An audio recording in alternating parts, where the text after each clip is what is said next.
নমস্কার বন্ধুরা, আজ আমি আবারও চলে এসেছি আপনাদের সামনে আরেকটি নতুন রেসিপি নিয়ে। এখন তো বাজার ভর্তি ঝিঙে, তো এই ঝিঙেরই একটা রেসিপি বানাবো, তবে ঝিঙে পোস্ত নয়। তো চলুন দেখি কিভাবে বানায় এই রেসিপিটি। এটি গরম ভাতের সাথে সুন্দর লাগবে। তো চলুন বানানো যাক। এখানে আমি ঝিঙে কেটে নিয়ে এসেছি আর আলু কেটে নিয়ে এসেছি, সব ডুমো ডুমো করে কেটেছি, এভাবে সাইজ করেছি।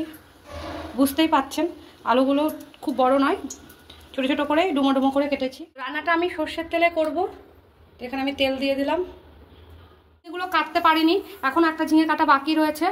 তো এদিকে আমার তেলটা দেখুন গরম হয়ে গেছে। আমি দিয়ে দিলাম একটা শুকনো লঙ্কা, তেলটা একটু চারিপাশে স্প্রেড করে দেবো। দিয়ে দেবো জিরে ফোড়ন। তেজপাতা কাছে নেই, সেটা এখন দিতে পারলাম না, আমি পরে দেবো। এই সময় তেজপাতা দিয়ে দেবেন।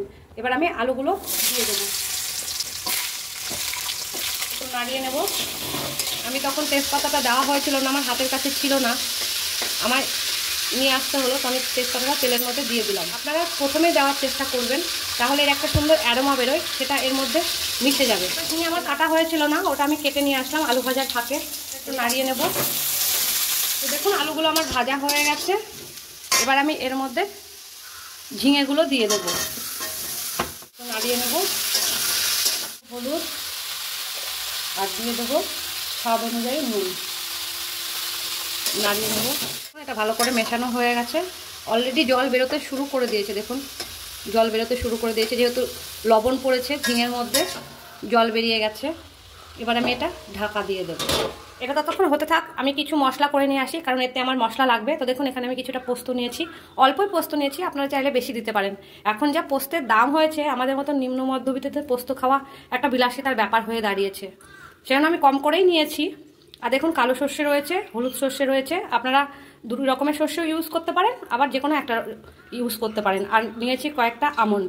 আর দেখুন এখানে লাগবে আমার কয়েক টুকরো রসুন আর 4টে কাঁচা লঙ্কায় লাল রঙের, এগুলো আমি বেটে নিয়ে আসি। ফুলে আমি একটু নাড়া দিয়ে নেব, দেখবো জল কতটা বেরিয়েছে। তো দেখুন অনেকটাই জল বেরিয়ে গেছে। তো এই জলটুকু আমার আলু সেদ্ধ হতে লাগবে, তো আমি আবার একটু ঢাকা দিয়ে দেবো। বাটনাটা আমার হয়ে গেছে, এবার আমি ঢাকনাটা খুলে দেখে নেব। তো দেখুন জলটা আমার প্রায় শুকিয়েই গেছে, হালকা হালকা আছে। এবার আমি এই মশলাটা দিয়ে দেব।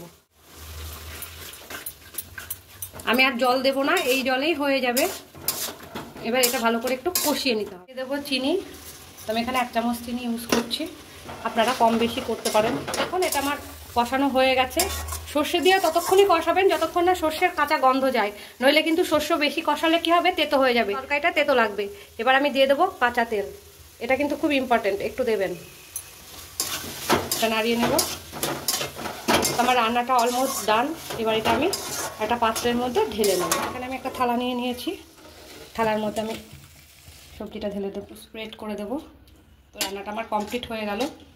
তো ভিডিওটা তখন দেখার জন্য অনেক ধন্যবাদ। ভিডিওটাকে অনেক অনেক করে লাইক করুন, শেয়ার করুন, আর এই চ্যানেলটিকে সাবস্ক্রাইব করে রাখুন, যাতে আগামী ভিডিওগুলো আপনারা খুব সহজে আর তাড়াতাড়ি পেয়ে যান। আর ভিডিওটা ভালো লাগলে অবশ্যই বাড়িতে একবার চেষ্টা করবেন আর একটা লাইক দিয়ে যাবেন।